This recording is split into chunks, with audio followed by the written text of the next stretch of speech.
Hey everyone, so we're looking at a company today called Volex out of the United Kingdom. Well, it's actually quite a global company, which we'll get into a little later.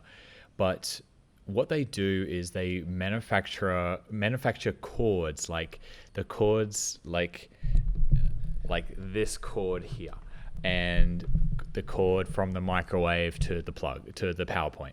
That seems pretty basic, right? So, well, when I first came across this business, in the first 5 minutes, I pretty much discarded it for these things. I thought my gut instinct was just like, this is just a manufacturer. Why bother? I thought there can't be a competitive advantage with these cords, right? Like surely there's like factories in China that can pump these out for like 1 cent each or something. So I couldn't see a competitive advantage. I don't think there's anything special about it. The financials, when we get to those, they're not impressive. They don't jump out at you anyway. Monish Prabhai's checklist item where can this get crushed in the future by a lower cost producer? Well, surely yes, that has to be a risk, right? So why am I making this video about Volex? Well, there's more to this than meets the eye. And I need to give a big shout out to Giles, GLP in my Discord group, Whitelock CM, I'll put their Twitter handle here on the screen. They brought this to my attention and I'm glad they did. Now, accessing Volex, which is on the AIM market in the United Kingdom, you're going to need Interactive Brokers. There's a link in the description below. If you haven't got an Interactive Brokers account by now, I don't know what you're waiting for. They're the best in the world. They give you access to all the international markets at low fees. They're reputable. They've been around for decades.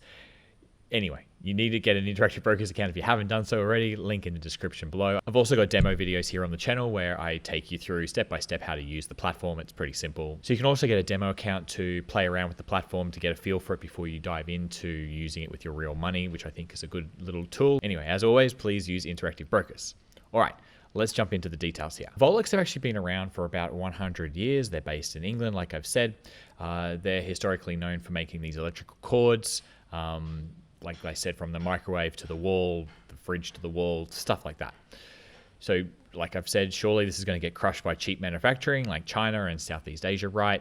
Well, yes and no. So let me explain. To understand why this is a potentially interesting investment, it's actually a lot about the past. It's a lot about the past 10 years in specifically. Okay, so this is actually a turnaround story, and I don't like looking at turnarounds very often, but this one's quite special.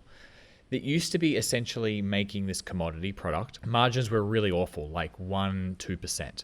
There were many years that they were loss making. Everything had to go pretty right for them to just make a profit and have that 1 or 2% margin. It was a pretty bad business. They were reliant on a few big customers like Apple, and they would screw them over whenever they could.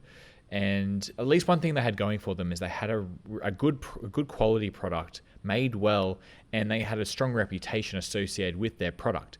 But there was just a lot of products on the market, like you could get a cheaper one.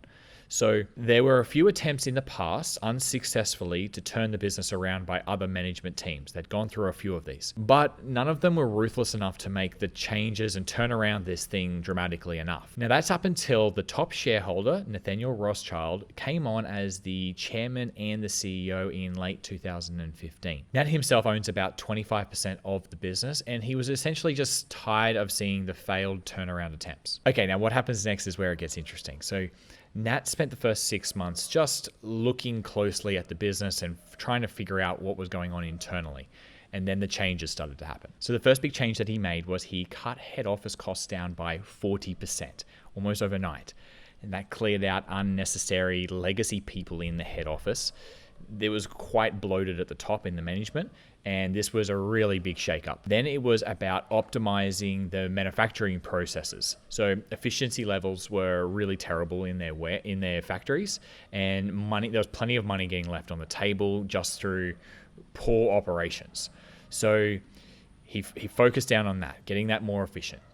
He and then this lean management team that he had introduced best practices across the manufacturing sites and shared knowledge between the countries. Having multiple manufacturing sites across different countries, what he would do is he was sending people around, the best people, to each of the manufacturing sites, telling them, what can you do to improve? Make improvements. You've got the authority to make big changes to these factories, and that's what they did to essentially get all the factories optimized as best as they knew how. And they're still doing that even to this day. Then the next big step was to cut the high revenue, low margin lines of the business. So this is when they decided not to let Apple screw them over anymore and essentially started losing Apple's business.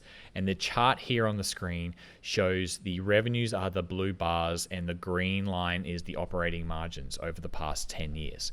And in the 15, 16, 17, 18 period was when they were reducing their reliance on Apple as their main customer and starting to diversify around.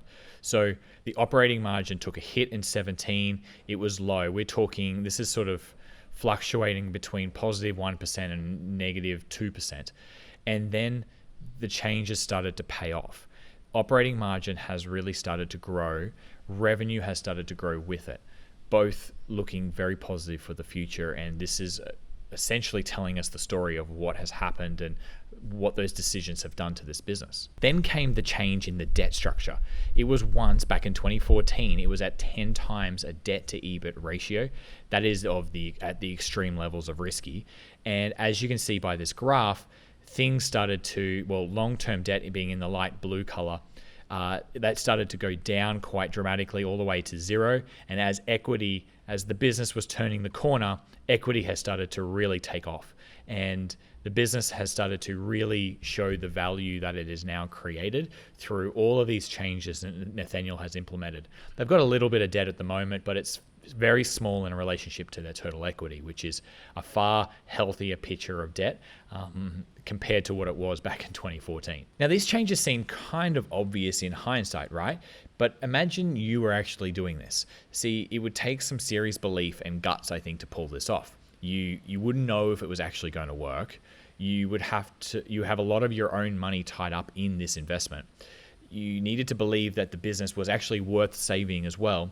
And you needed to know that there was something special about this business, that you were not crazy for making these radical changes. So what Nathaniel did exceptionally well is I think he identified their competitive advantage. He was able to pick up that there was these niche cases for very high bespoke electrical cord solutions. Let me explain. So the business now focuses on these areas. Firstly, medical. For example, think about all the cables that go into, say, an MRI machine. They have to have these amazing high quality and reliable cables. They have to be fully certified in many countries by health organizations, and they have to work under extreme conditions like the electric magnetic fields in the MRI machines. Then there's the electric vehicle segment, and Nat saw an opportunity to make cords that charge electric vehicles back in 2017. There are obviously competitors that do this, but the best companies like Tesla, for example, they want the highest quality, fastest, most efficient charging cables available. They have to be able to withstand laying in snow, dust, dirt, intense sunlight, and heat at the deserts, whatever weather conditions the world can throw at them, essentially. And this segment actually was started from nothing in 2017 and is now almost 20% of the business, and it is growing very fast. Then they have like a unique industrial solutions part of their business, which is high margin. Think like scientific equipment that Volex would work with a company to make a specific product for their specific requirements, like specialized designs, things like that. They would actually liaise with a company to make a specific cord that is necessary. So like custom built cords is kind of how I would explain it. And then there's things like their data centers. So they need a lot of cable solutions as well. As you can imagine, all the cables that run around inside of data centers, there would be millions and millions of them. They need also cutting edge cables to get the highest speeds, to get competitive advantages in the data centers. So Volex deliver very strongly in this space too. And all of these areas are where the margins are. So this is the competitive advantage Volex has started to gain by offering the highest quality, niche, yet still affordable products. And that has also been building a moat around the business by passing on the savings that they make onto the customer. And they've said multiple times that all they want their margins to be is 10%. That's it. They don't want higher than 10%, which sounds silly, but they're really chasing this scaled economy, shared business idea.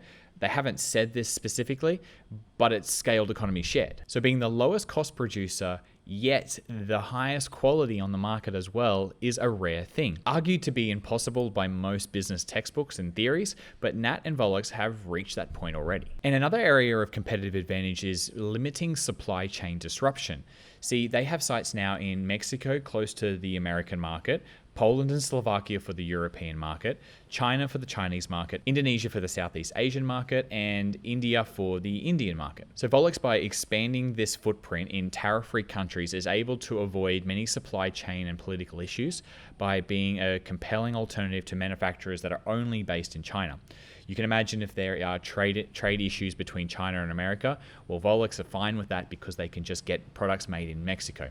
And then maybe it's the other way around. The Mexican products can't go into China, but they've already got a factory in China as well. So having these strategic locations around the world gives them these big advantages over regular factories, smaller players. Then there's the acquisition engine of this business. And you might already know this, but I like a good disciplined serial acquirer.